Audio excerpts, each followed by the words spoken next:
મારું નામ ભાર્ગવ ચૌહાણ છે. હાલ રાજકોટ મહાનગર મંત્રી તથા પ્રદેશ મીડિયા સહસંયોજક અખિલ ભારતીય વિદ્યાર્થી પરિષદ. જ્યારે શનિવારે SNK સ્કૂલની દીકરીનો વિડીયો બહાર આવ્યો કે જે એ દીકરી ઉપર પજવણી કરવામાં આવતી હતી, મસ્તી કરવામાં આવતી હતી, સિનિયર વિદ્યાર્થીઓ દ્વારા એને જેમ તેમ ખરાબ ગાળો દેવામાં આવતી હતી, તો એને લઈને દીકરીએ વાત કરી કે મેં 2 મહિનાથી સ્કૂલમાં રજૂઆતો કરી છે, 5 વખત કમ્પ્લેનો પણ કરી છે, તેમ છતાં સ્કૂલ દ્વારા કોઈ ચોક્કસ એક્શન લેવામાં નહોતા આવ્યા. અંતે એ દીકરીએ પોલીસ કમ્પ્લેન તરફ આગળ વધી હતી અને મીડિયામાં પણ એને નિવેદન આપ્યું હતું. તો તેને લઈને અમે મૌખિક રજૂઆત કરવા માટે કાલે સ્કૂલે પહોંચ્યા હતા. પણ ત્યાં સ્કૂલે ગયા બાદ ત્યાંના પ્રાધ્યાપકો દ્વારા અમને અટકાવી દેવામાં આવ્યા હતા અને સ્કૂલમાં અંદર કોઈ પ્રવેશ આપવામાં આવ્યો ન હતો. મેં પ્રિન્સિપાલ સાથે મળવાની વાત કરી તો પ્રિન્સિપાલનું કહેવાનું એમ હતું કે અપોઇન્ટમેન્ટ મળ્યું તો તમે મળી શકો.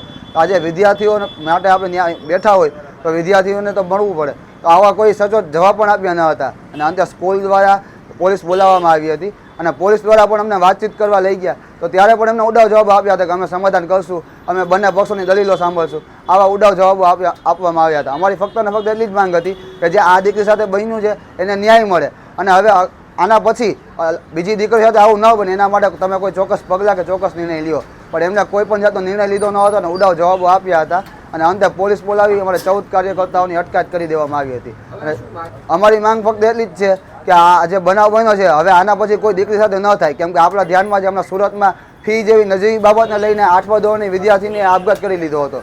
તો આવા આપણા સમાજની આવી દીકરીઓ જો આપઘાત કરી લે તો આ બહુ ખરાબ અને શરમજનક બાબત કહેવાય.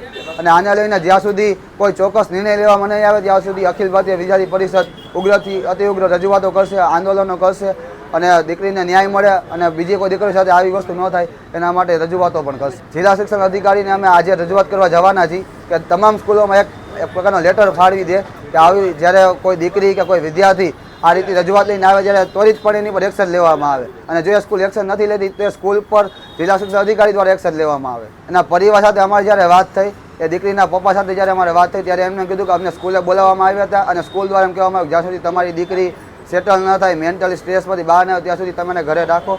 અને ત્યારબાદ એને નિવેદન માટે અમારી સાથે વાતચીત કરવાની પણ એમને ના પાડી હતી. તો એ ક્યાંક ને ક્યાંક એ જોતા એવું લાગે છે કે લગભગ સ્કૂલ દ્વારા કાંઈ પ્રેશર આપવામાં આવી હોય કે એવું કાંઈ હોઈ શકે, તો એના પપ્પા આપણી સાથે વાત કરવા નથી માંગતા.